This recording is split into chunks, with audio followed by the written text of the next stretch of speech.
Welcome to your cozy corner of calm.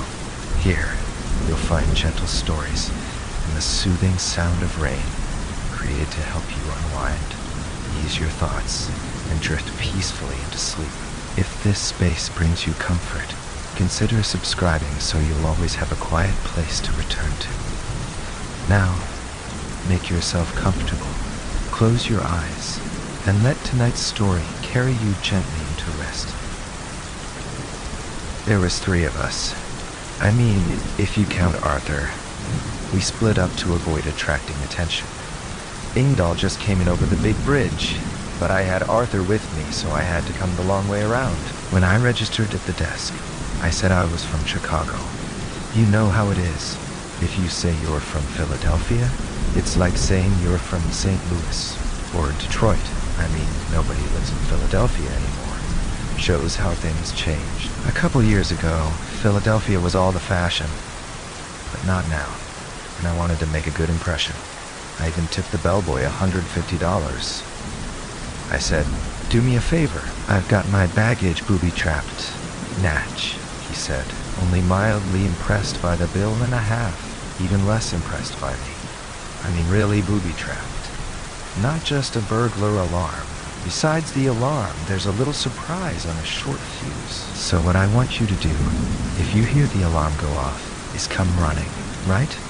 And get my head blown off. He slammed my bags onto the floor. "Mister, you can take your damn money and..." "Wait a minute, friend." I passed over another 100. "Please? It's only a shaped charge. It won't hurt anything except anybody who messes around the sea. But I don't want it to go off. So you come running when you hear the alarm and scare him away and..." "No." But he was less positive.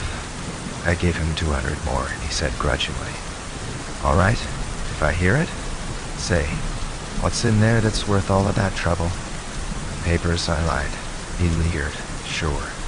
No fooling, it's just personal stuff. Not worth a penny to anybody but me. Understand? So don't get any ideas," he said in an injured tone. "Mister, naturally, the staff won't bother your stuff. What kind of a hotel do you think this is?" Of course, I said. But I knew he was lying, because I knew what kind of hotel it was. The staff was there only because being there gave them a chance to knock down more money than they could make any other way. What other kind of hotel was there? Anyway, the way to keep the staff on my side was by bribery. And when he left, I figured I had him at least temporarily bought. He promised to keep an eye on the room, and he would be on duty for 4 more hours, which gave me plenty of time for my errands. Too, I made sure Arthur was plugged in and cleaned myself up. They had water running. New York's very good that way. They always have water running.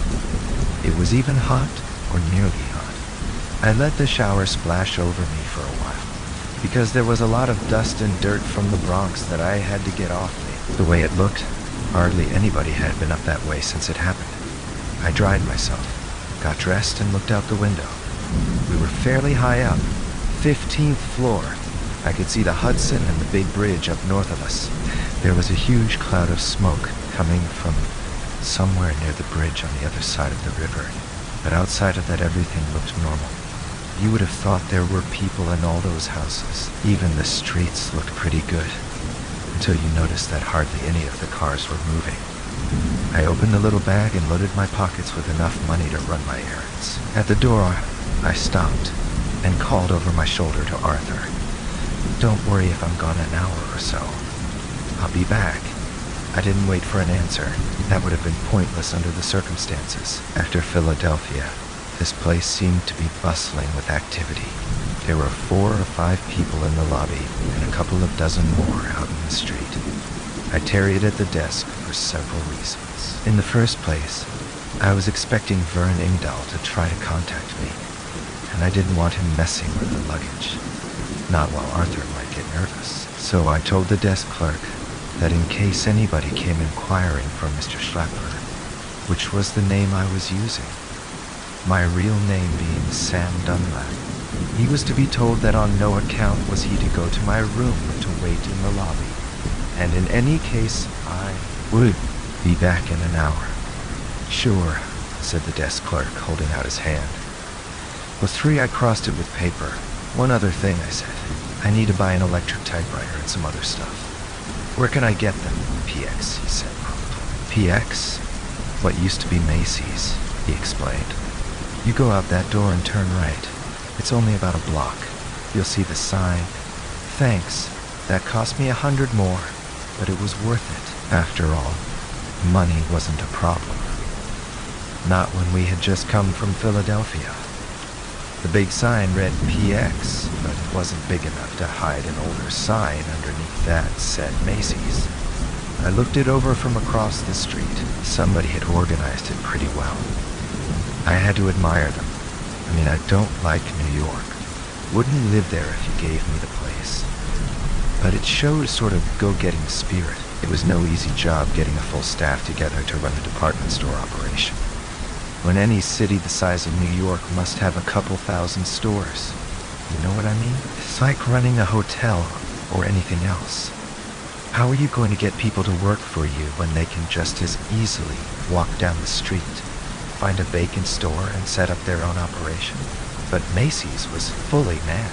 There was a guard at every door and a walking patrol along the block front between the entrances to make sure nobody broke in through the windows. They all wore green armbands and uniforms. Well, lots of people wore uniforms. I walked over. Afternoon, I said affably to the guard. I want to pick up some stuff. Typewriter, maybe a gun, you know. How do you work it here? Flat rate for all you can carry. Prices marked on everything. Or what is it? He stared at me suspiciously. He was a monster. 6 inches taller than I. He must have weighed 250 pounds. He didn't look very smart, which might explain why he was working for somebody else these days. But he was smart enough for what he had to do. He demanded, "You new in town?" I nodded. He thought for a minute. "All right, buddy, go on in. You pick out what you want to see. We'll straighten out the price when you come out." Fair enough. I started past him. He grabbed me by the arm. "No tricks," he ordered. "You come out the same door you went in, understand?"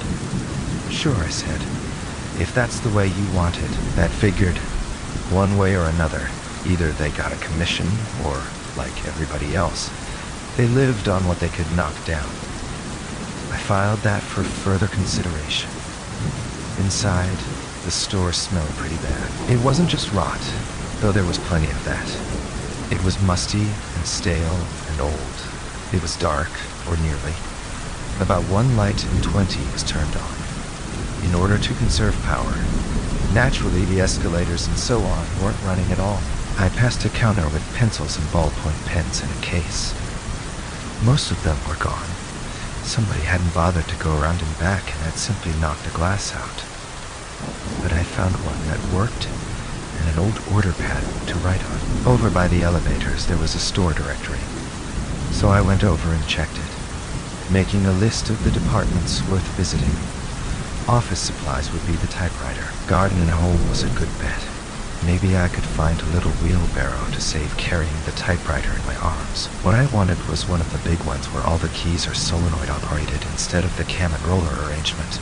That was all Arthur could operate. And those things were heavy, as I knew. That was why we had ditched the old one in the Bronx. Sporting goods. That would be for a gun, if there were any left. Naturally, they were about the first to go after it happened, when everybody wanted a gun. I mean, everybody who lived through it. I thought about clothes.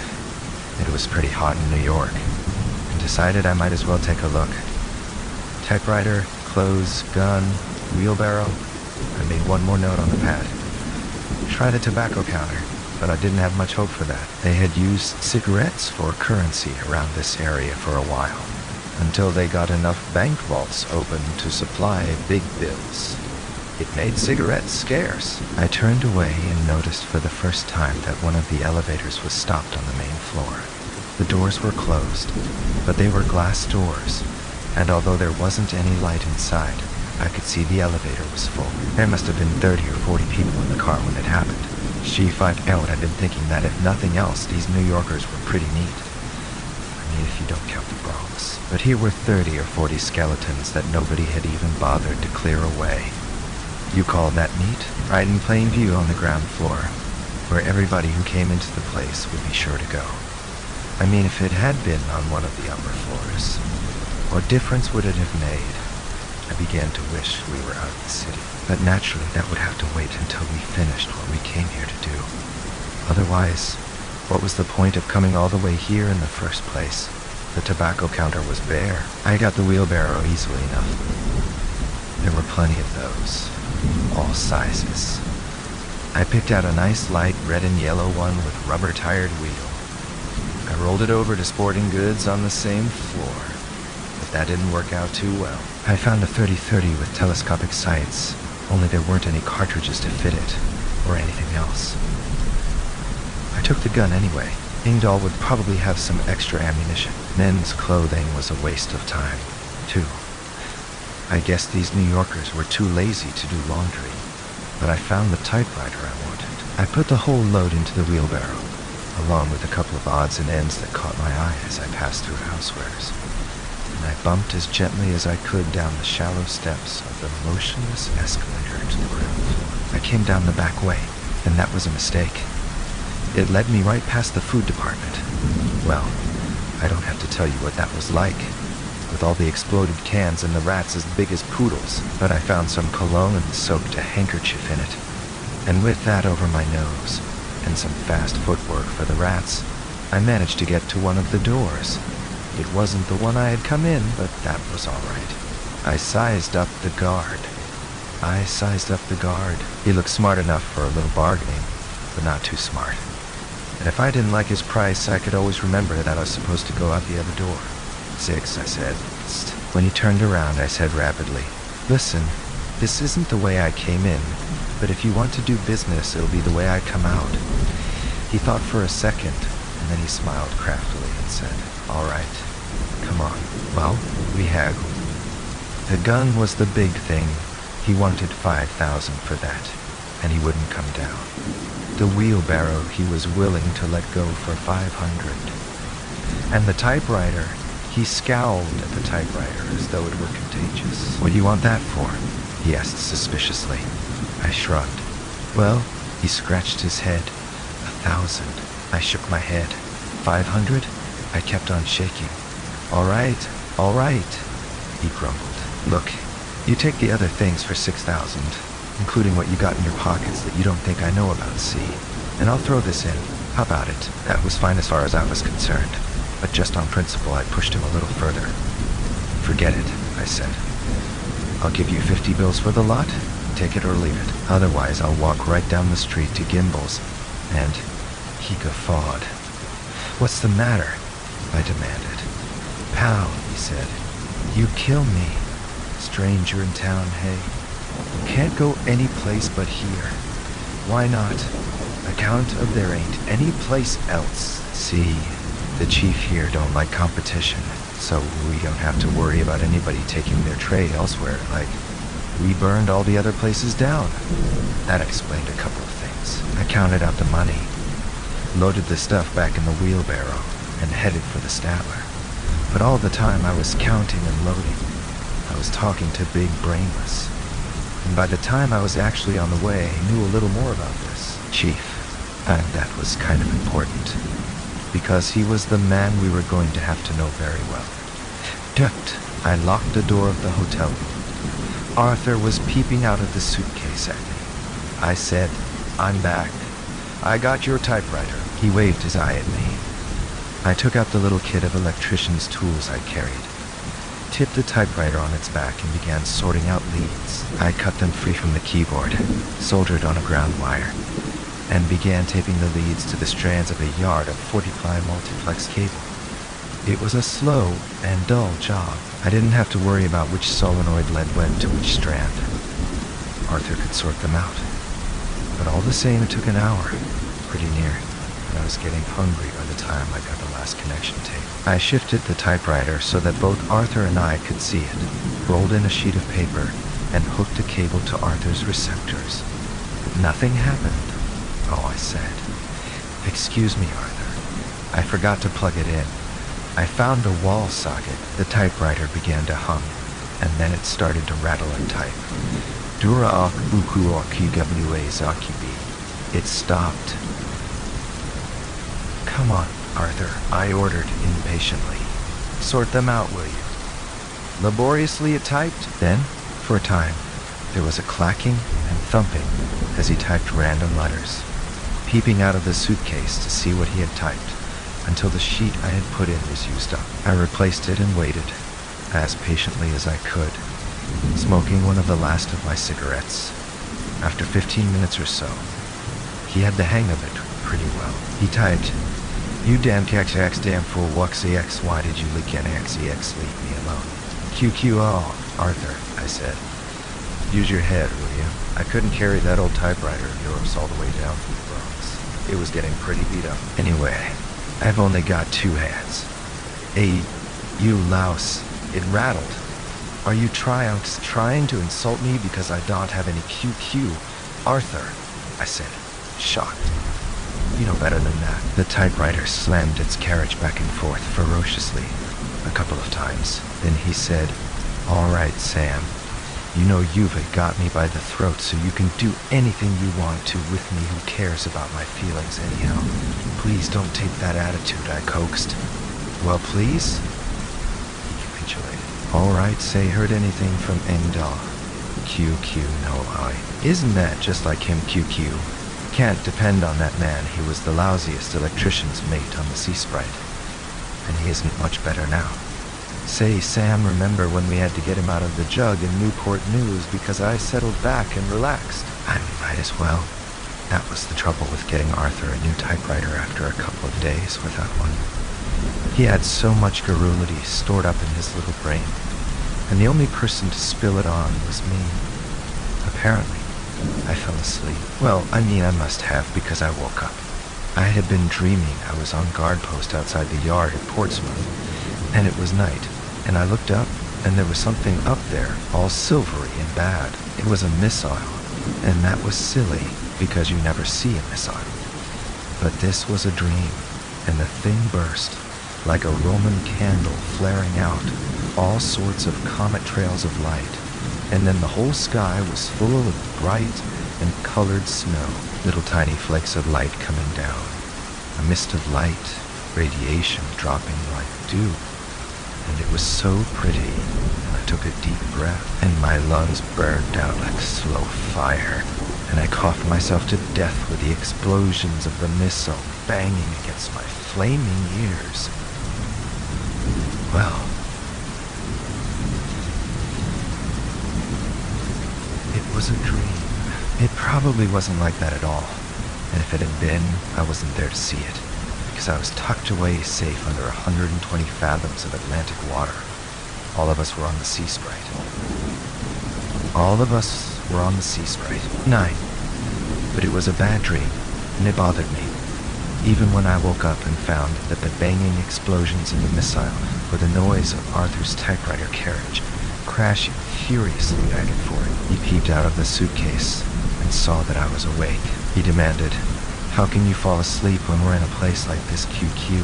Anything could happen, Sam.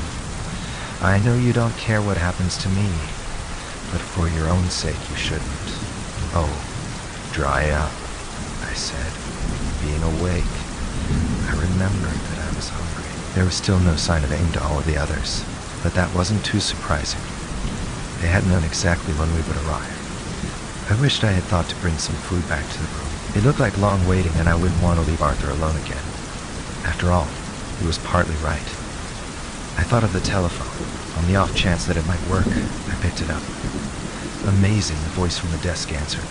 I crossed my fingers and said, "Room service," and the voice answered amiably enough. "Hold on, buddy. I'll see if they answer." Clicking in a good long wait. Then a new voice said, "What do you want?" There was no sense pressing my luck by asking for anything like a complete meal. I would be lucky if I got a sandwich. I said, "Please, may I have a Spam sandwich, a rye crisp, and some coffee for room 1541? Please? Go to hell," the voice snarled. "What do you think this is? Some damn delicatessen? You want liquor, we'll get you liquor. That's what room service is for. I hung up. What was the use of arguing? Arthur was clacking peevishly. What's the matter, Sam? You thinking of your belly again? QQ you would be if you... I started, and then I stopped.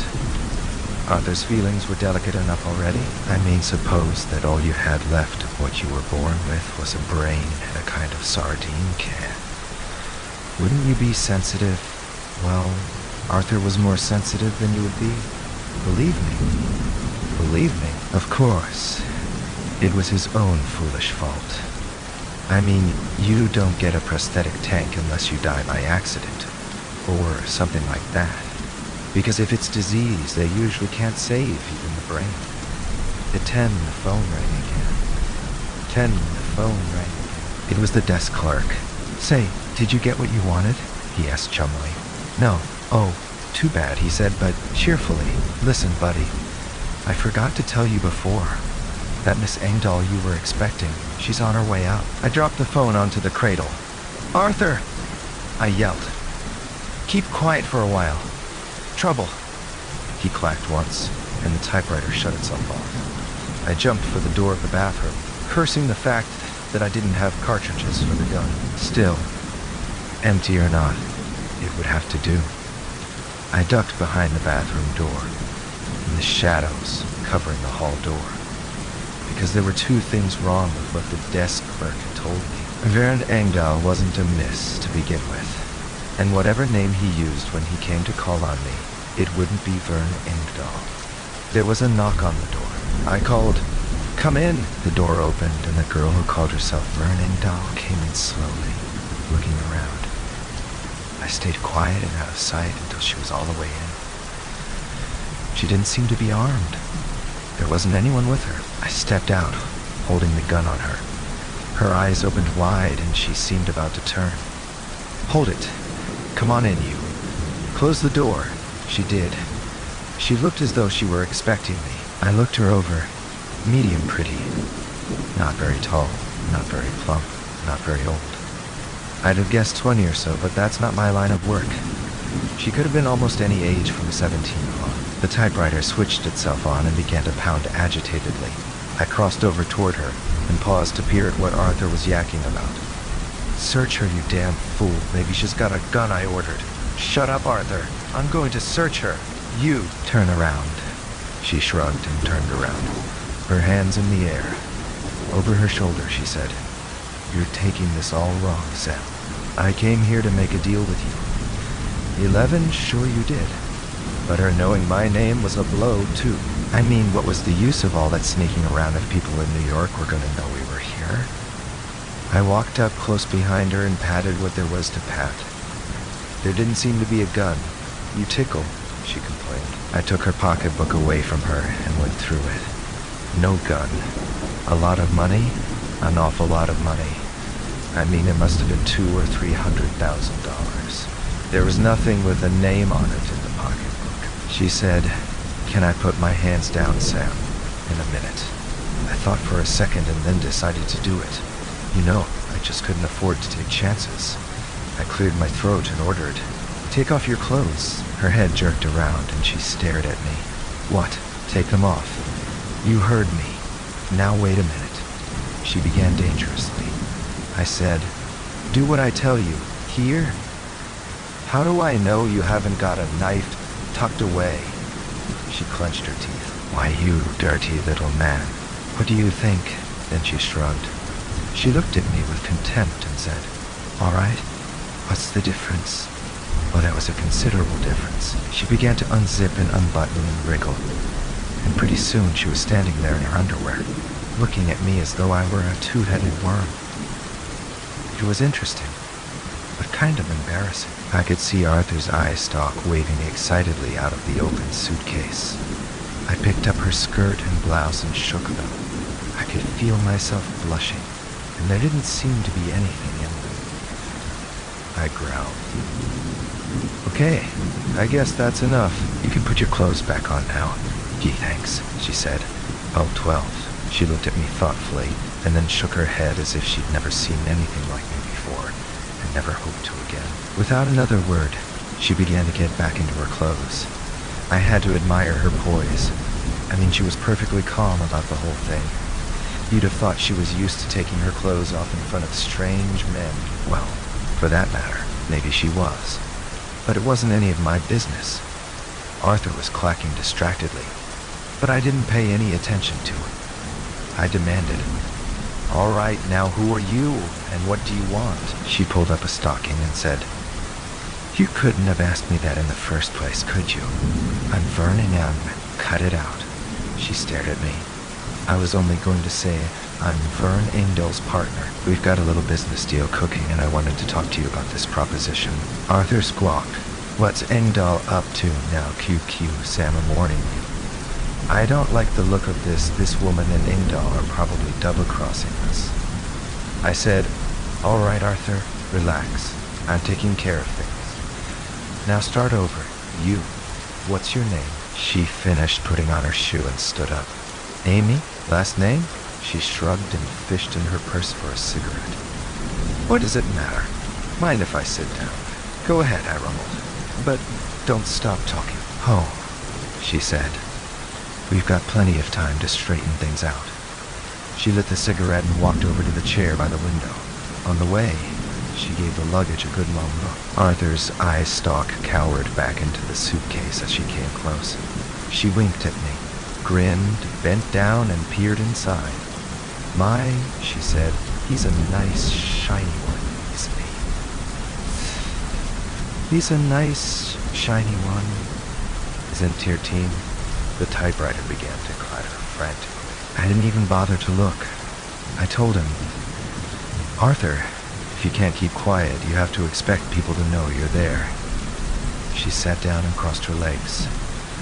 "Now then," she said, "frankly, here's what I came to see you about. Vern told me you had a pros. I want to buy it." The typewriter thrashed its carriage back and forth furiously. "Arthur isn't for sale." "No?" She leaned back.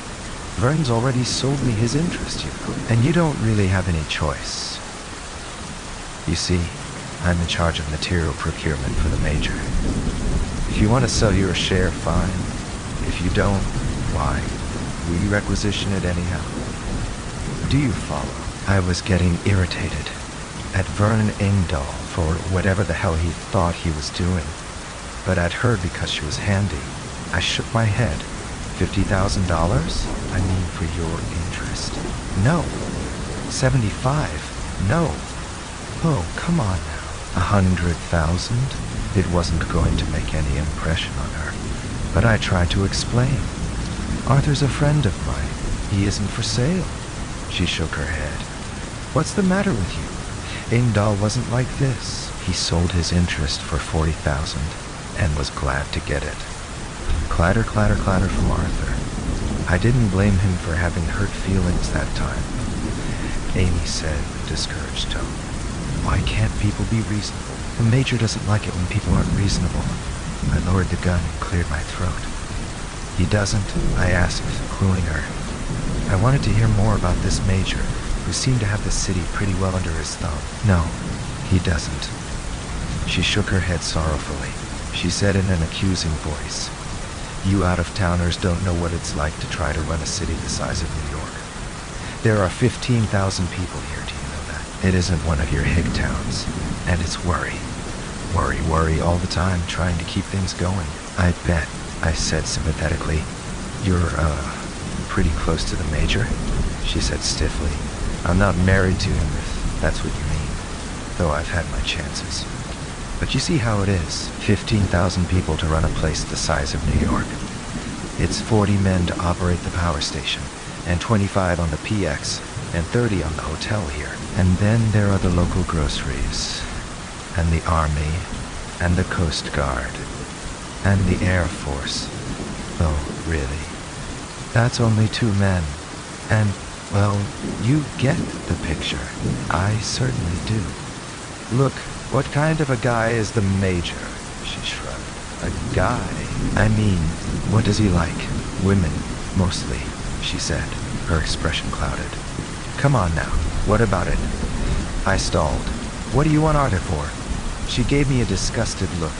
"What do you think? To relieve the manpower shortage, naturally. There's more work than there are men. Now, if the Major could just get hold of a couple of prosthetics like this thing here, why, he could put them in the big installations. This one used to be an engineer or something, Burns said. Well, like an engineer, Amy shrugged. So why couldn't we connect him up with the power station? It's been done. The Major knows that. He was in the Pentagon when they switched all the aircraft warning net over from computer to prosthetic control.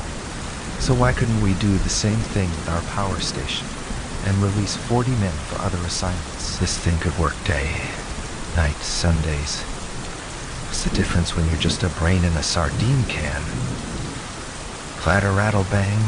She looked startled. Oh, I forgot he was listening. No deal, I said. She said, $150,000?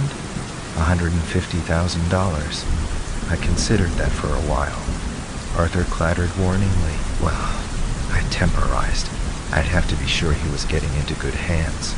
The typewriter thrashed wildly. Automatically, I picked it up.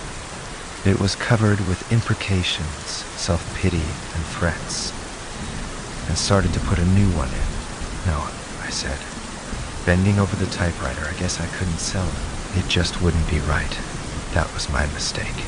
It was the wrong time for me to say that because I had taken my eyes off her.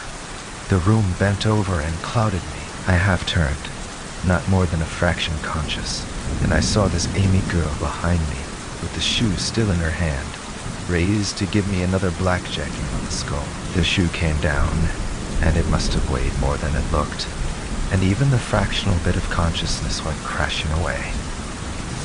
3. I have to tell you about Vern Engdahl. We were all from the Sea Sprite, of course. Me, and Vern, and even Arthur. The thing about Vern is that he was the lowest ranking one of us all. Only an electrician's mate third. I mean, when anybody paid any attention to things like that. And yet he was pretty much doing the thinking for the rest of us. Coming to New York was his idea. He told us that was the only place we could get what we wanted.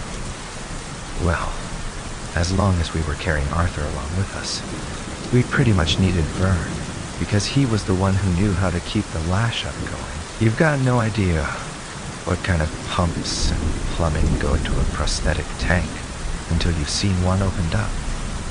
And naturally, Arthur didn't want any breakdowns without somebody around to fix things up. The Sea Sprite, maybe you know, was one of the old liquid sodium reactor subs.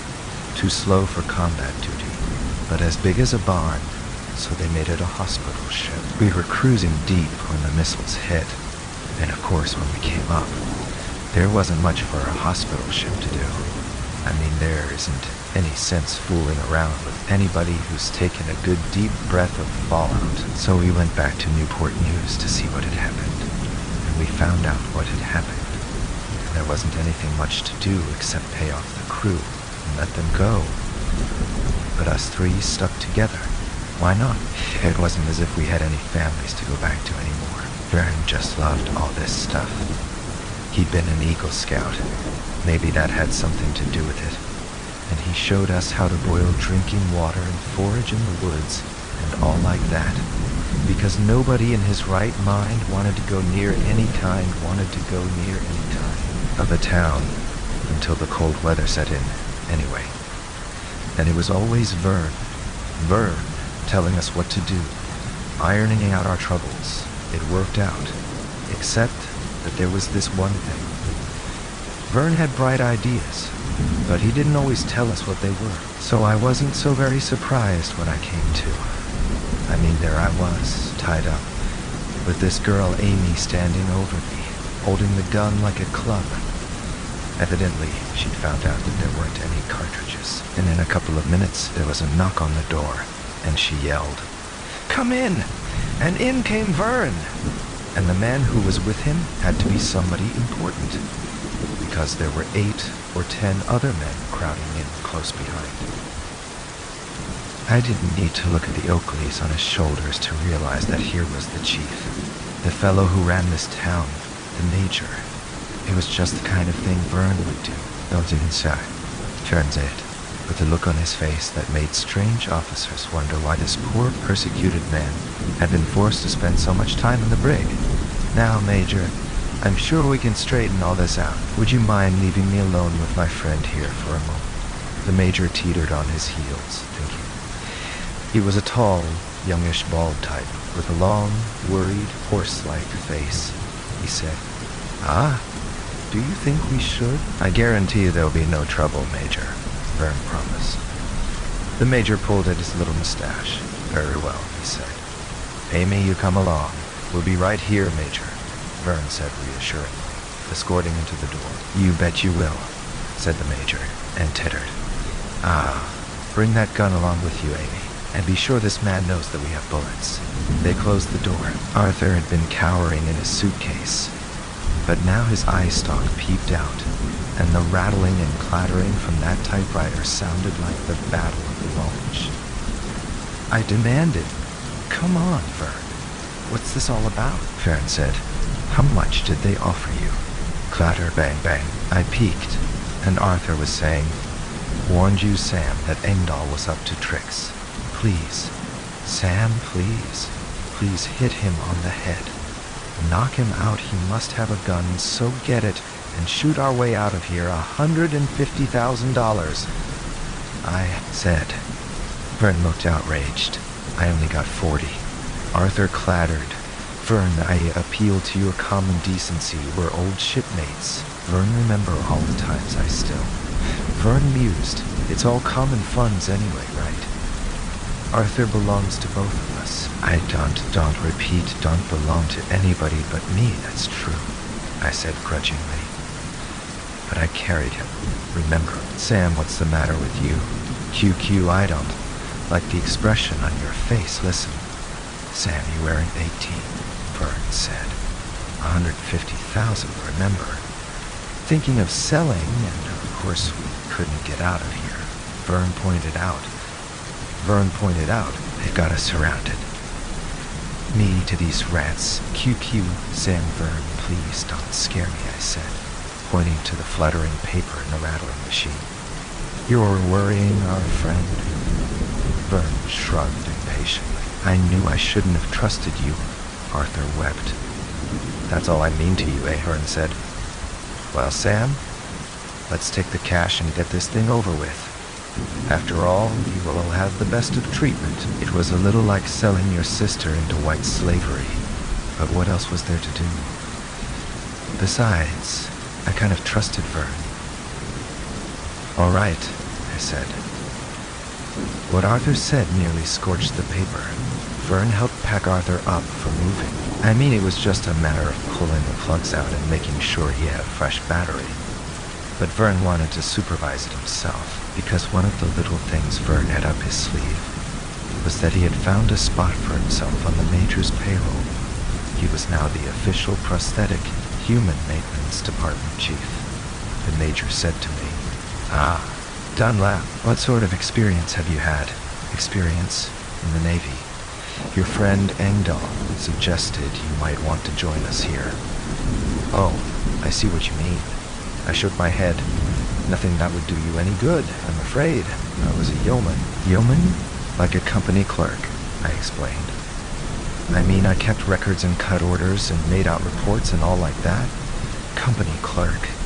The eyes in the long, horsey face gleamed. "Ah, you're mistaken, Dunlap. Why, that's just what we need. Our morning reports are in foul shape. Foul. Come over to HQ. Lieutenant Bankhead will give you a lift." "I'm team Lieutenant Bankhead? I got an elbow in my ribs for that. It was that girl Amy standing alongside me." "Aye," she said. "And Lieutenant Bankhead." Well, I went along with her, leaving Engdahl and Arthur behind. But I must admit I wasn't sure of my reception. Out in front of the hotel was a whole fleet of cars. 3 or 4 of them, at least. There was a big old Cadillac that looked like a gangster's car. Thick glass in the windows. Tires that looked like they belonged on a truck. I was willing to bet it was bulletproof, and also that it belonged to the Major. I was right both times. There was a little MG with the top down, and a couple of light trucks. Every one of them was painted bright orange, and every one of them had the star and bar of the good old United States Army on its side. It took me back to old times, all but the unmilitary color. Amy led me to the IMSHI and pointed. "Sit," she said. I sat. She got on the other side and we were off. It was a little uncomfortable on account of I wasn't just sure whether I ought to apologize for making her take her clothes off. And then she tramped on the gas of that little car and I didn't think much about being embarrassed or about her black lace lingerie. I was only thinking about one thing: how to stay alive long enough to get out of that car. 5BC. What we really wanted was an ocean liner. The rest of us probably would have been happy enough to stay in Lehigh County. But Arthur was getting restless. It was a terrible responsibility in a way. I suppose there were 100,000 people or so left in the country, and not more than 40 or 50 of them were like Arthur. I mean, if you want to call a man in a prosthetic tank a person. But we all did. We'd got pretty used to him. We'd shipped together in the war, and survived together, as a few of the actual fighters did. Those who were lucky enough to be underwater or high in the air when the ICBMs landed, and as few civilians did. 20 comp. I mean, there wasn't much chance for surviving, for anybody who happened to be breathing the open air when it happened. I mean, you can do just so much about making a clean H-bomb, and if you cut out the long-life fission products, the short-life ones get pretty deadly. Anyway, there wasn't much damage, except of course that everybody was dead. All the surface vessels lost their crews. All the population of the cities were gone. And so then, when Arthur slipped on the gangplank coming into Newport News and broke his fool neck, why, we had the whole staff of the Sea Sprite to work on him. I mean, what else did the surgeons have to do? Of course, that was a long time ago. But we'd stayed together. We headed for the farm country around Allentown, Pennsylvania, because Arthur and Vern Engdahl claimed to know it pretty well. I think maybe they had some hope of finding family or friends, but naturally there wasn't any of that. And when you got into the inland towns, there hadn't been much of an attempt to clean them up. At least the big cities and the ports had been gone over, in some spots anyway, by burial squads. Although, when we finally decided to move out and went to Philadelphia, well, let's be fair, there had been fighting around there after the big fight. Anyway, that wasn't so very uncommon. That was one of the reasons that for a long time, 4 or 5 years, at any rate, we stayed away from big cities. We holed up in a big farmhouse in Lehigh County. It had its own generator from a little stream, and that took care of Arthur's power needs.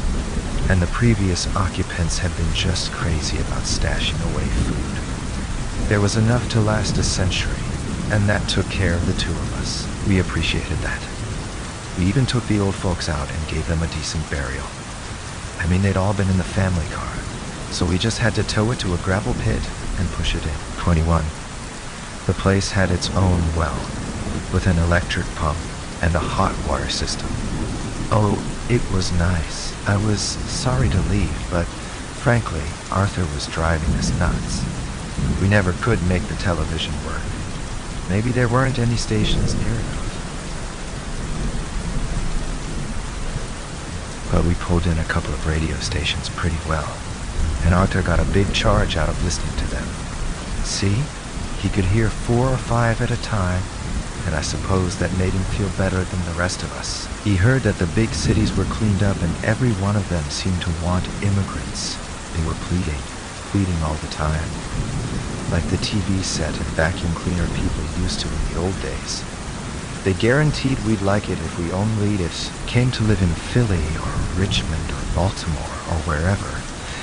And I guess Arthur kind of hoped we might find another cross.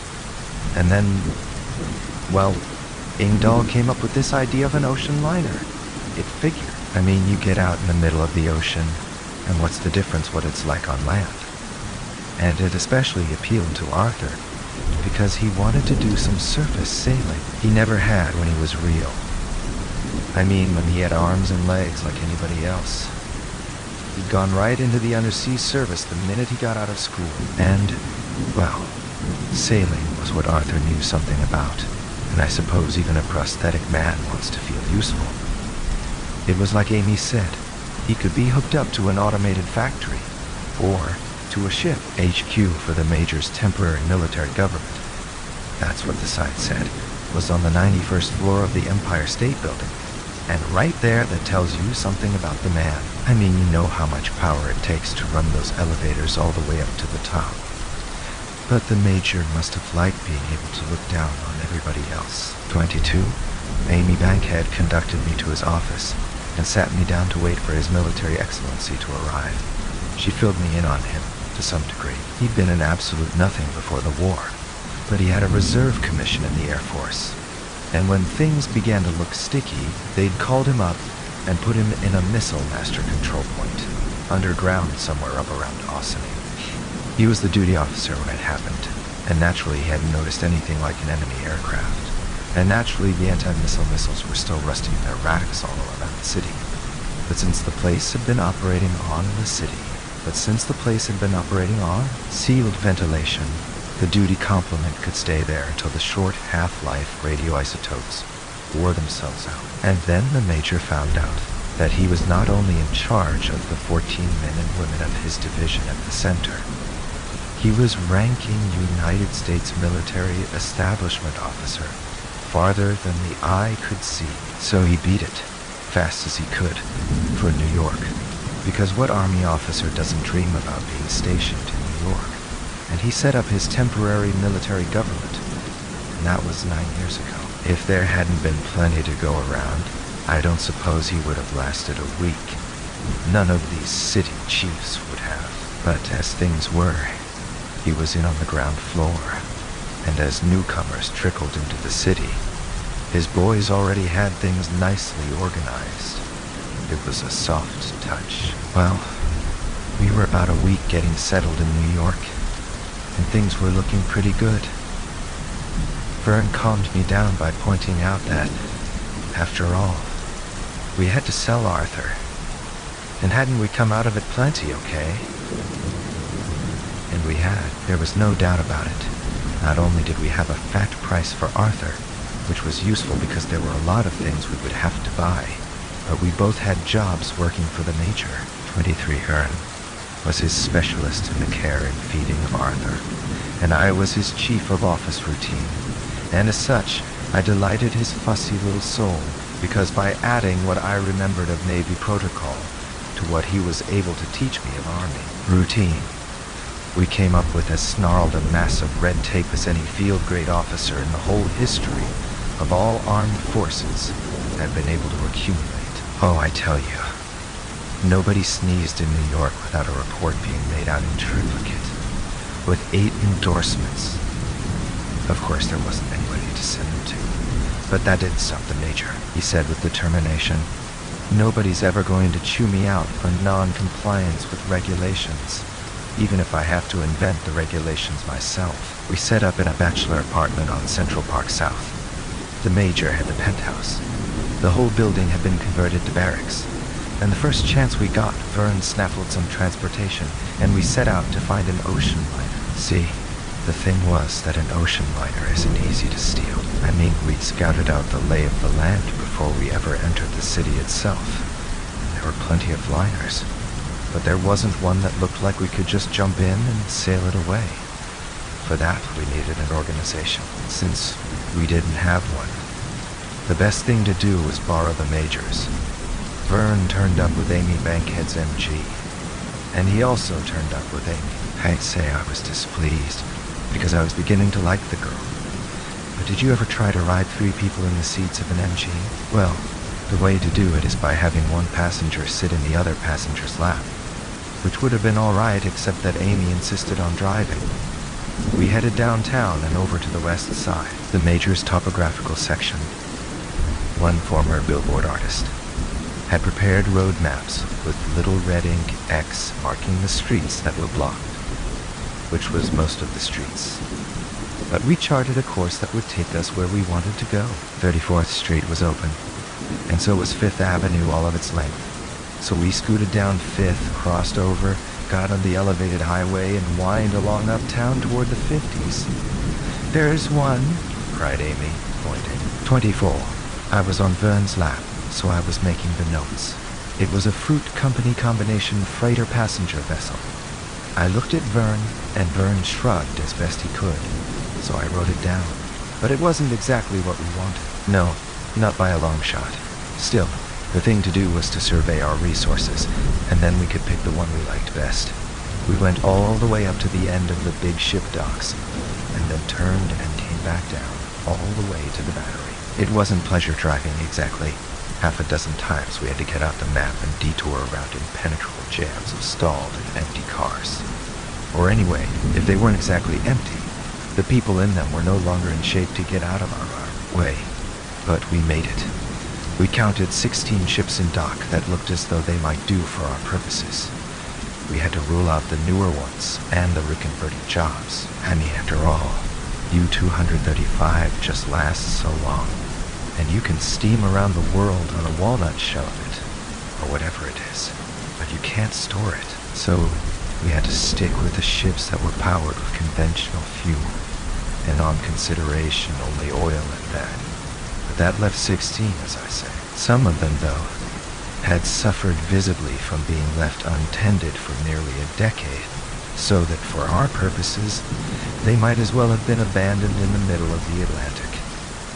We didn't have the equipment or ambition to do any great amount of salvage work. The Empress of Britain would have been a pretty good bet, for instance, except that it was lying at pretty nearly a 45-degree angle in its berth. So was the United States, and so was the Coronia. The Stockholm was straight enough, but I took a good look, and only one tier of portholes was showing above the water.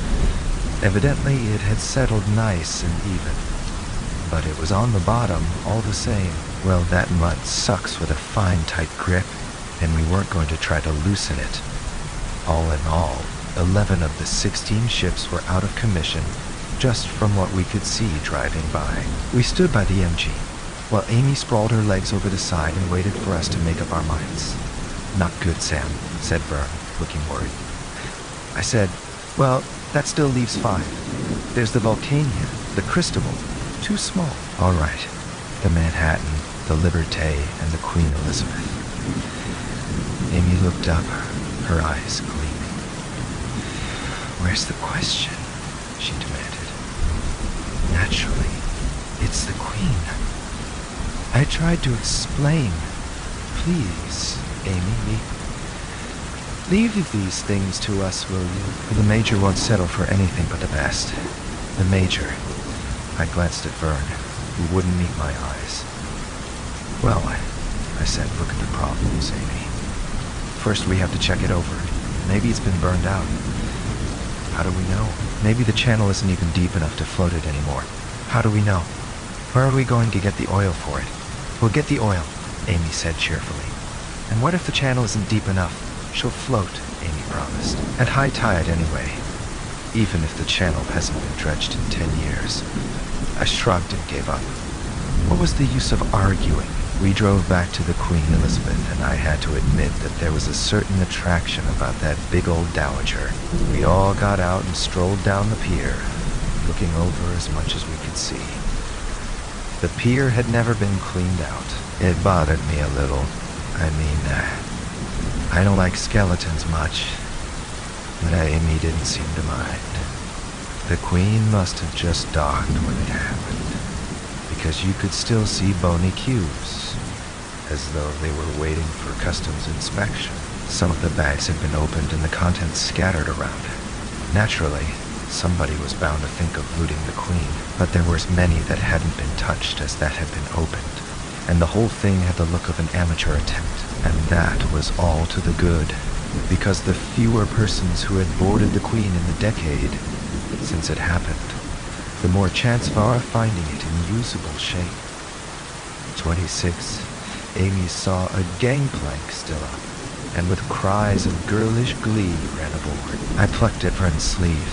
"You," I said, "what's this about what the Major won't settle for less than?"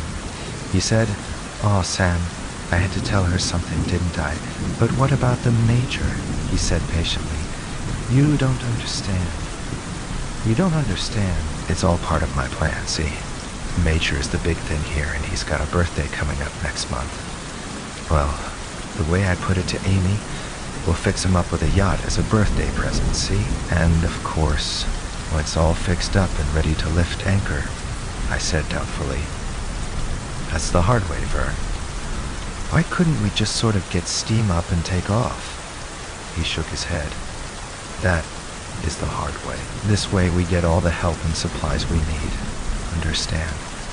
I shrugged. That was the way it was. So what was the use of arguing? But there was one thing more on my mind. I said, how come Amy's so interested in making the Major happy? Vern chortled. Jealous, eh? I asked a question. Calm down, boy. It's just that he's in charge of things here, so naturally she wants to keep in good with him. I scowled. I keep hearing stories about how the Major's chief interest in life is women. You're sure she isn't ambitious to be one of them? He said. The reason she wants to keep him happy is so she won't be one of them. The name of the place was Bayonne, Vern said. One of them's got to have oil, Sam. It has to. Sure, I said. There's no question about it. Look, this is where the tankers came to discharge oil. They'd come in here, pump the oil into the refinery tanks, and Vern, I said, let's look, shall we? He shrugged, and we hopped off the little outboard motorboat onto a landing stage. The tankers towered over us, rusty and screeching as the waves rubbed them against each other. There were 50 of them there at least, and we poked around them for hours. The hatches were rusted shut and unmanageable, but you could tell a lot by sniffing. Gasoline odor was out. Smell of seaweed and dead fish was out.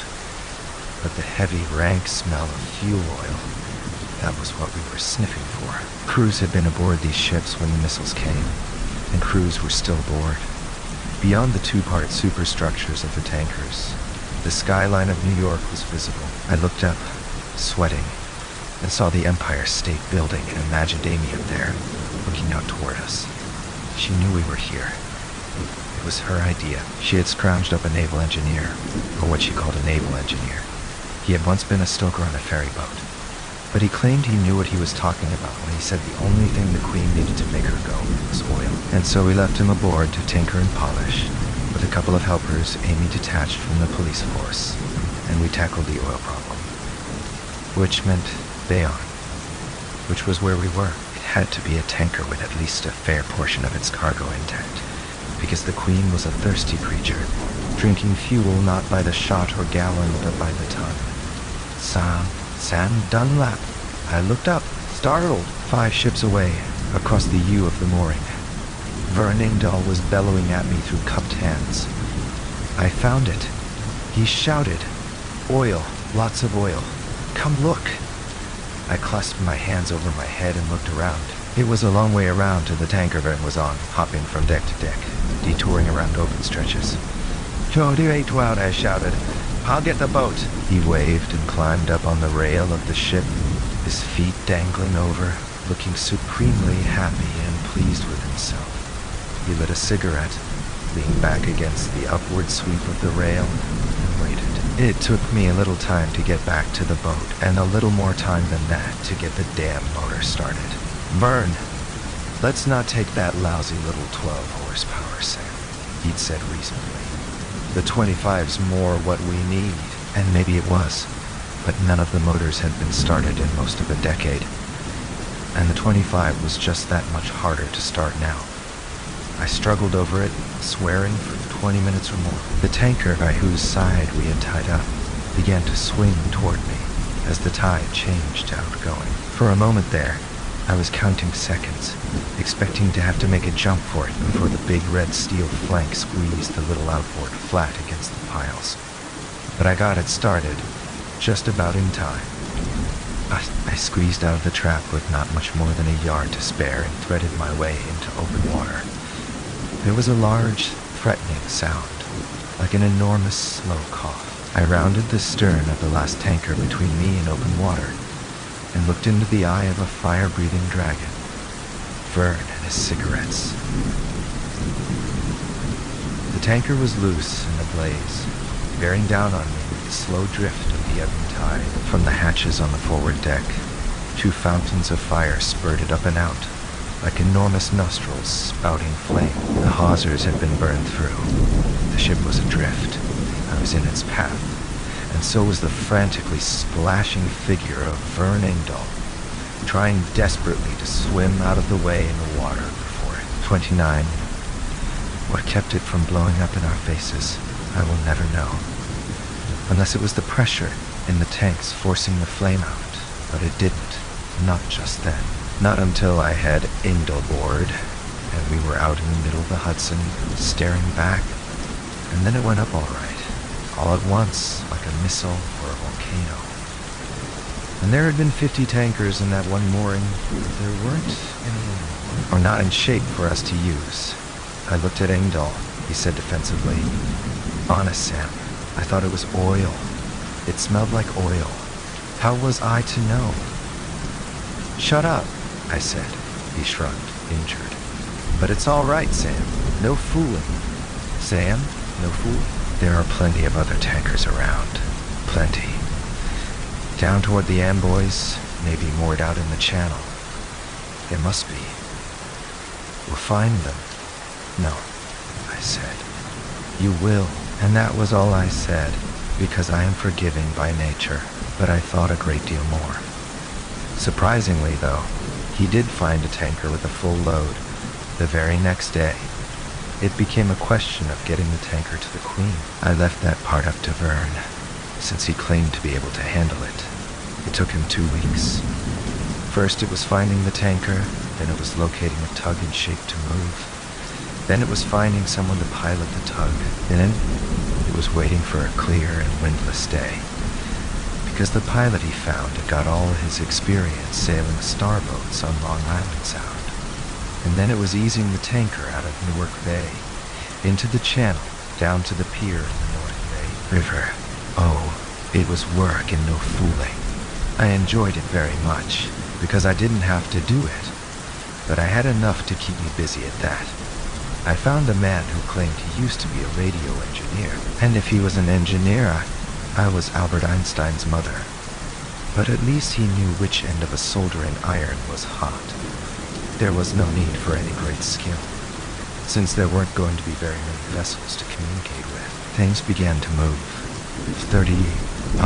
The advantage of a ship like the Queen, for our purposes, was that the thing was pretty well automated to start out with. I mean, never mind what the seafaring unions required in the way of flesh and blood personnel. What it came down to is that one man in the bridge or wheelhouse could pretty well make any part of the ship go or not go. The engine room telegraph wasn't hooked up to control the engines. No. But the wiring diagram needed only a few little changes to get the same effect, because where in the original concept a human being would take a look at the repeater down in the engine room, nod wisely, and push a button that would make the engines stop, start, or whatever. Why? All we had to do was cut out the middleman, so to speak. Our genius of the soldering iron replaced flesh and blood with some wiring, and presto, we had centralized engine control. The steering was even easier. Steering was a matter of electronic control and servo motors to begin with. Windjammers in the old movies might have a man lashed to the wheel, whose muscle power turned the rudder, but believe me, a big super liner doesn't. The rudders weigh as much as any old windjammer ever did from stem to stern. You have to have motors to turn them. And it was only a matter of getting out the old soldering iron again. By the time we were through, we had every operational facility of the Queen hooked up to a single panel on the bridge. Engdahl showed up with the oil tanker just about the time we got the wiring complete. We rigged up a pump and filled the bunkers till they were topped off full. We guessed, out of hope and ignorance, that there was enough in there to take us half a dozen times around the world at normal cruising speed, and maybe there was. Anyway, it didn't matter, for surely we had enough to take us anywhere we wanted to go. And then there would be more. We crossed our fingers, turned our ex-ferry stoker loose, pushed a button, 31 smoke came out of the stacks. The antique screws began to turn over. Astern, a sort of hump of muddy water appeared. The queen quivered underfoot. The mooring hawsers creaked and sang. "Turn her off," screamed Ingdal. "She's headed for Times Square." Well, that was an exaggeration, but not much of one, and there wasn't any sense in stirring up the bottom mud. I pushed buttons and the screws stopped. I pushed another button, and the big engines quietly shut themselves off. And in a few moments, the stacks stopped puffing their black smoke. The ship was alive. Solemnly, Ingdal and I shook hands. We had the thing licked, all that is, except for the one small problem of Arthur. The thing about Arthur was they had put him to work. It was in the power station, just as Amy had said, and Arthur didn't like it. The fact that he didn't like it was a splendid reason for staying away from there. But I let my kind heart overrule my good sense and paid him a visit. It was way over on the east side, miles and miles from any civilized area. I borrowed Amy's MG and borrowed Amy to go with it, and the two of us packed a picnic lunch and set out. There were reports of deer on Avenue A, so I brought a rifle, but we never saw one. And if you want my opinion, those reports were nothing but wishful thinking. I mean, if people couldn't survive, how could deer? We finally threaded our way through the clogged streets and parked in front of the power station.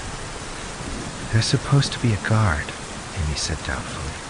I looked pretty carefully, because if there was a guard, I wanted to see him. The major's orders were that vital defense installations, such as the power station, the PX, and his own barracks building, were to be guarded against trespassers on a shoot-on-sight basis, and I wanted to make sure that the guard knew we were privileged persons with passes signed by the major's own hand. But we couldn't find him. So we walked in through the big door, peered around, listened for the sounds of machinery, and walked in that direction. Shuddy too. And then we found him. He was sound asleep. Amy, looking indignant, shook him awake. "Is that how you guard military property?" she scolded. "Don't you know the penalty for sleeping at your post?" The guard said something irritable and unhappy. I got her off his back with some difficulty and we located Arthur. Picture a shiny 4-gallon tomato can with the label stripped off, hanging by wire from the flashing light panels of an electric computer. That was Arthur. The shiny metal cylinder was his prosthetic tank. The wires were the leads that served him for fingers, ears, and mouth. The glittering panel was the control center for the Consolidated Edison East Side Power Plant. No one. "Hiya," I said, and a sudden ear-splitting thunderous hiss was his way of telling me that he knew I was there. I didn't know exactly what it was he was trying to say, and I didn't want to. Fortune spares me few painful moments, and I accept with gratitude the ones it does. The Major's boys hadn't bothered to bring Arthur's typewriter along. I mean, who cares what a generator governor had to offer in the way of conversation? So all he could do was blow off steam from the distant boilers. Well, not quite all. Light flashed. A bucket conveyor began crashingly to dump loads of coal, and an alarm gong began to pound. "Please, Arthur," I begged. "Shut up a minute and listen, will you?" "More lights?" The gong rapped half a dozen times sharply and stopped. I said, "Arthur, you've got to trust Vern and me. We have this thing figured out now. We've got the Queen Elizabeth, a shattering hiss of steam, meaning delight this time, I thought. Or anyway hoped. And it's only a question of time until we can carry out the plan. Vern says to apologize for not looking in on you, hiss. But he's been busy. And then after all, you know it's more important to get everything ready so you can get out of this place, right? 33 PSST, said Amy. She nodded briefly past my shoulder. I looked, and there was the guard, looking sleepy and surly and definitely suspicious. I said heartily, "Meanwhile, Arthur, you're doing a capital job, and I want you to know that all of us loyal New York citizens and public servants deeply appreciate it." Thundering crashes, bangs, gongs, hisses, and the scream of a steam whistle we found somewhere. Arthur was mad. "So long, Arthur," I said, and we got out of there, just barely in time. At the door, we found that Arthur had reversed the coal scoops. and a growing mound of it was pouring into the street where we'd left the MG park. We got the car started just as the heap was beginning to reach the bumpers, and at that, the paint would never again be the same. Oh yes, he was mad. I could only hope that in the long run he would forgive us, since we were acting for his best interests after all. Anyway, I thought we were. Still, things worked out pretty well, especially between Amy and me. Engdahl had the theory that she had been dodging the Major so long that anybody looked good to her, which was hardly flattering. But she and I were getting along right well. She said worriedly, "The only thing, Sam, is that frankly, the Major has just about made up his mind that he wants to marry me. He is married." I yelped. Naturally, he's married. He's married to, so far, 109 women. He's been hitting off a marriage a month for a good many years now, and to tell you the truth, I think he's got the habit anyway.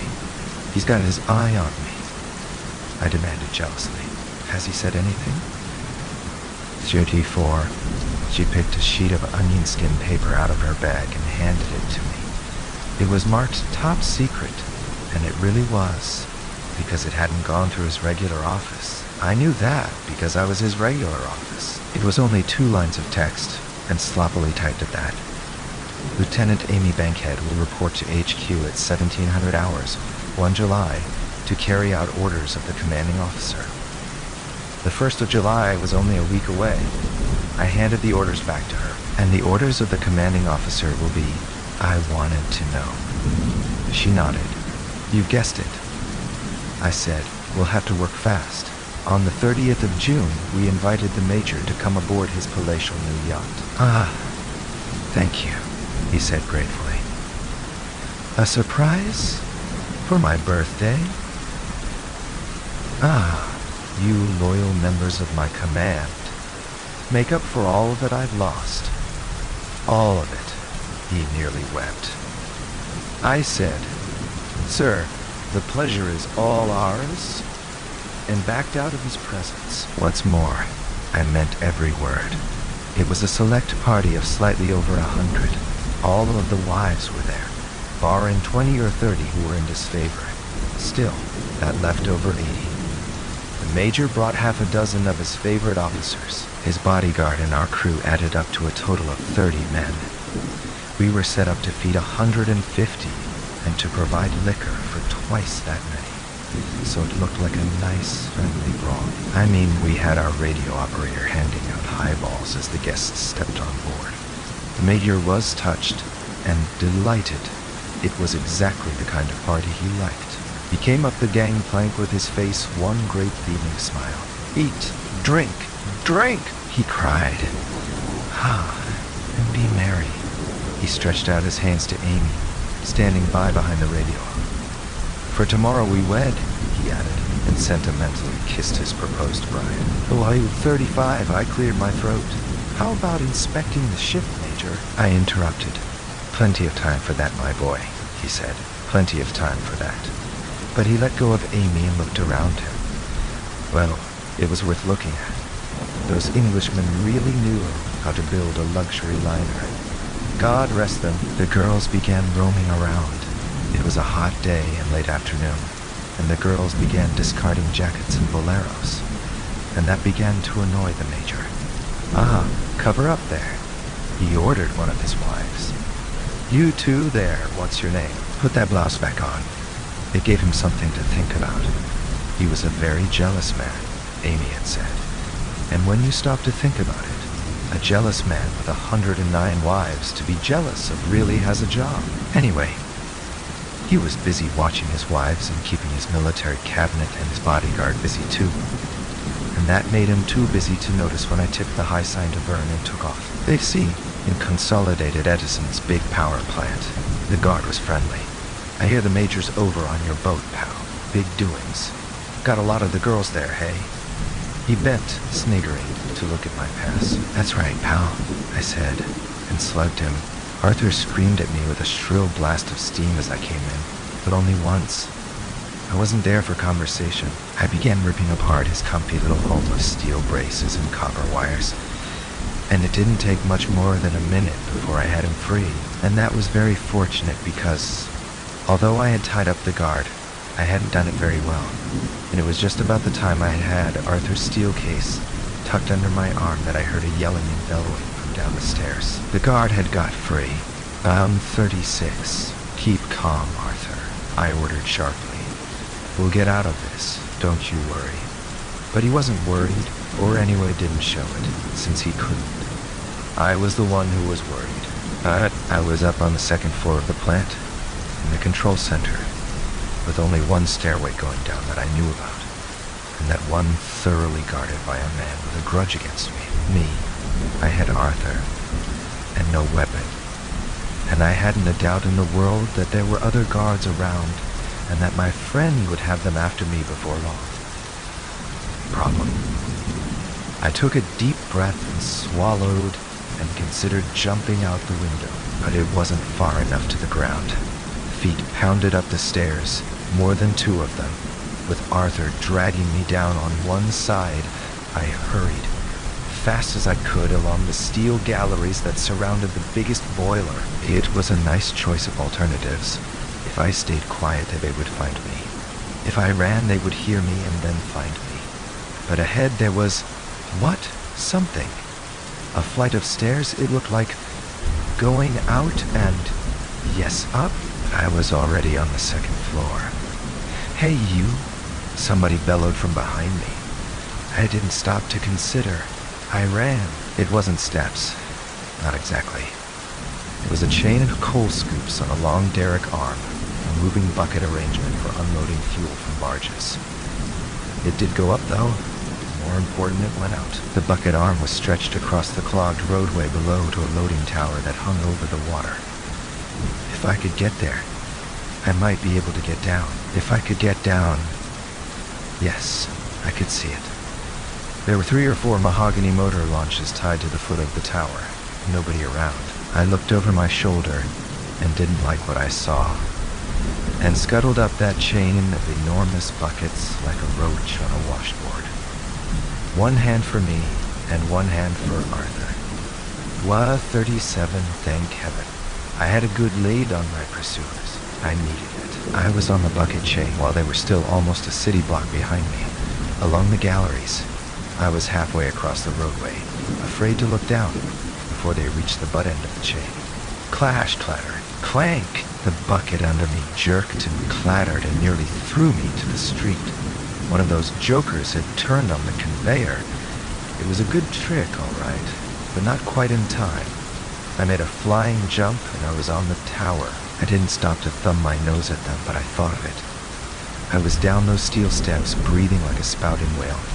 In a minute flat, and jumping out across the concrete, coal-smeared yard toward the moored launches. Quickly enough, I guess, but with nothing at all to spare, because although I hadn't seen anyone there was a guard.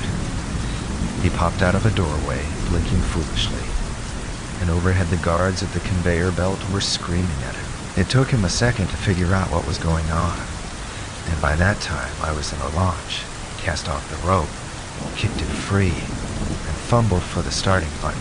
It took me several seconds to realize that a rope was required, that in fact there was no button.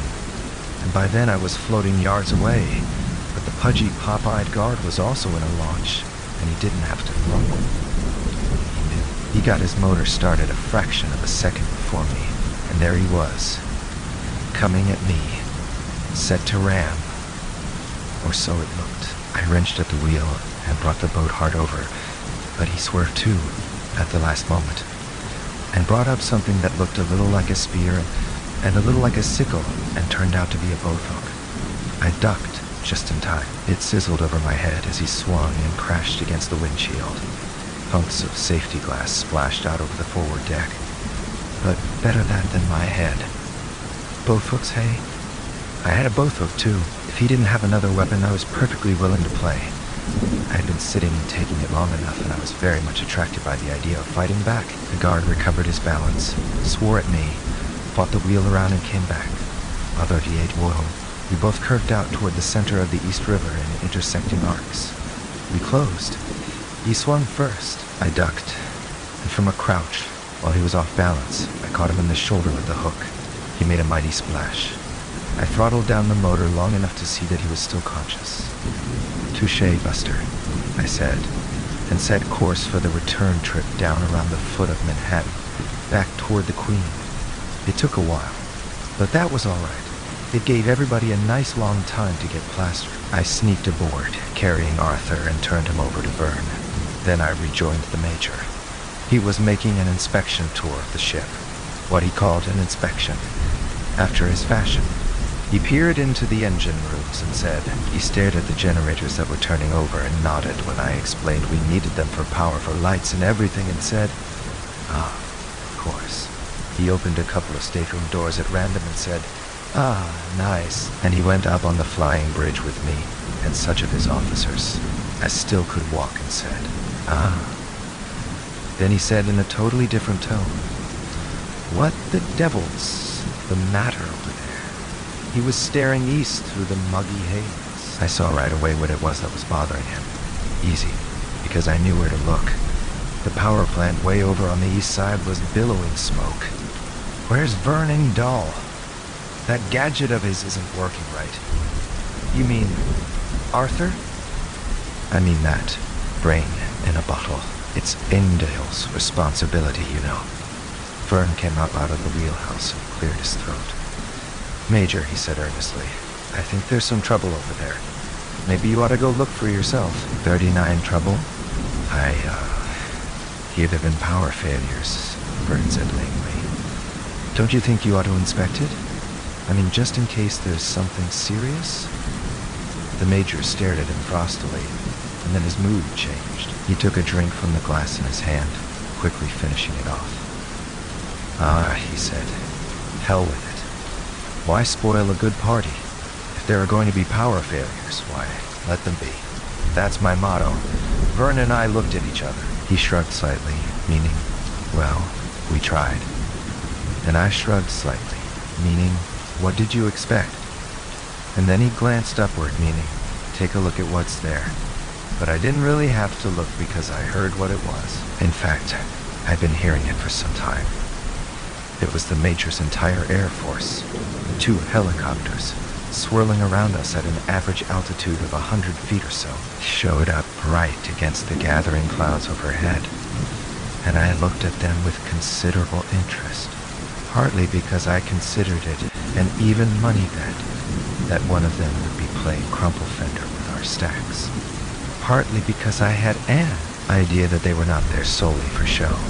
I said to the Major, "Chief, aren't they coming a little close? I mean, it's your ship and all. But what if one of them takes a spill into the bridge while you're here?" He grinned. "They know better," he bragged. Besides, I want them close. I mean, if anything went wrong," I said, in a tone that showed as much deep hurt as I could manage. "Sir, what could go wrong?" "Oh, you know." He patted my shoulder and, "No offense?" he asked. I shook my head. Well, I said, "Let's go below." All of it was done carefully as could be. The only thing was, we forgot about the typewriters. We got everybody, or as near as we could, into the grand salon where the food was. And right there on a table at the end of the hall was one of the typewriters clacking away. Varen had rigged them up with rolls of paper instead of sheets. And maybe that was ingenious. But it was also a headache just then, because the typewriter was banging out. The 413, 14, and 21 boilers, with a full head of steam, and the safety valves locked. Boy, I tell you, if those things let go, you're going to hear a noise that'll knock your hat off the Major, inquired politely. "Something to do with the ship?" "For you all." "That," said Vern. "Yeah, just a little, something to do with the ship. Say, Major, here's the bar. Real Scotch, see? Look at the label." The Major glanced at him with faint contempt. Well, he'd had the pick of the greatest collection of high-priced liquor stores in the world for 10 years, so no wonder. But he allowed Vern to press a drink on him. and the typewriter kept rattling. Looks like rain any minute now. Oh boy, I'm glad I won't be in those whirlybirds. When the storm starts, say Vern. Why don't you ever answer me, QQ, isn't it? About time to take off X6. I mean, get underway, QQ.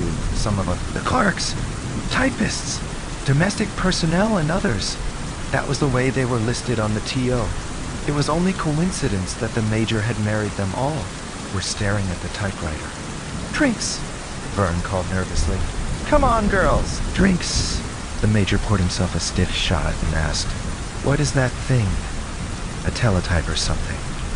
That's right, Vern said, trailing after him as the major wandered over to inspect it. I give those boilers about 10 more minutes. Samwell.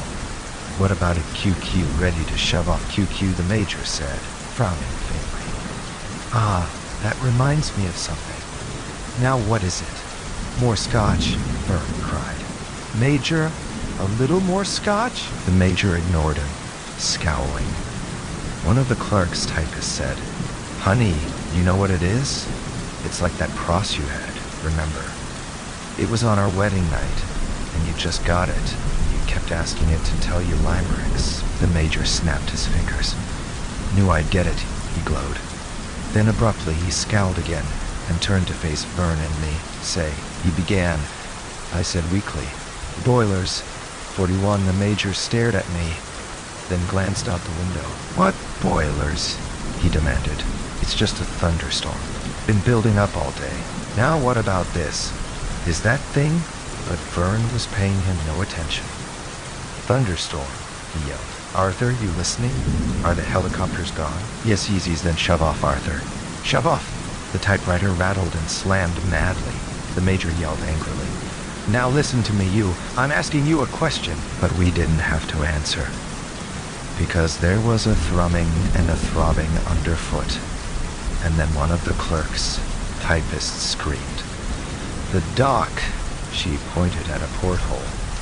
It's moving. Well, we got out of there. Barely in time. And then it was up to Arthur. We had the whole ship to roam around in, and there were plenty of places to hide. They had the whole ship to search. And Arthur was the whole ship. Because it was Arthur. All right. Brought in and hooked up by Vern. Attained to his greatest dream and ambition. He was skipper of a superliner, and more than any skipper had ever been. The ship was his body, as the prosthetic tank had never been.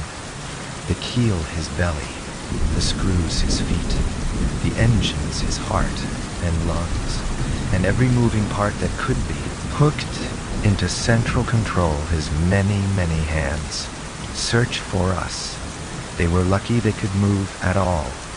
Fire control washed them with salt water hoses, directed by Arthur's brain.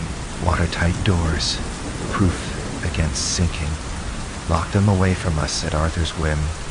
The big bull whistle overhead brayed like a clamoring Gabriel, and the ship's bells tinkled and clanged.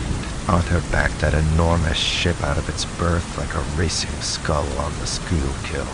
The 4 giant screws lashed the water into white foam, and then the thin mud they sucked up into tan. And the ship backed, swerved, lashed the water, stopped, and staggered crazily forward. Arthur brayed at the Statue of Liberty, tooted goodbye to Staten Island, feinted a charge at Sandy Hook, and really laid back his ears, and raced once he got to deep water, past the moored lightship. 42, we were off. Well, from there on it was easy. We let Arthur have his fun with the major and the bodyguards, and by the sodden, whimpering shape they were in when they came out, it must really have been fun for him. There were just the 3 of us, and only Vern and I had guns. But Arthur had the Queen Elizabeth, and that put the odds on our side. We gave the major a choice. Row back to Coney Island. We offered him a boat, free of charge, or come along with us as cabin boy. He cast one dim-eyed look at the 109 clerks, typists, and at Amy, who would never be the 110. And then he shrugged, and Dame Loser said, why not? I'll come along. And why not when you come to think of it? I mean, ruling a city is nice and all that, but a sea voyage is a refreshing change. And while 109 to 1 is a respectable female-male ratio, still it must be wearing. And 80 to 30 isn't so bad either. At least, I guess that was what was in the Major's mind. I know it was what was in mine, and I discovered that it was in Amy's. For the first thing she did was to march me over to the typewriter and say, "You've had it, Sam. We'll dispose with the wedding march. Just get your friend Arthur here to marry us." "Arthur? The captain," she said. "We're on the high seas, and he's empowered to perform marriages." Vern looked at me and shrugged, meaning, "You asked for this one, boy." And I looked at him and shrugged, meaning, it could be worse. And indeed, it could. We'd got our ship. We'd got our ship's company. Because, naturally, there wasn't any use stealing a big ship for just a couple of us. We'd had to manage to get a sizable colony aboard. That was the whole idea. The world, in fact, was ours. It could have been very much worse indeed. Even though Arthur was laughing so hard as he performed the ceremony that he jammed up all his keys.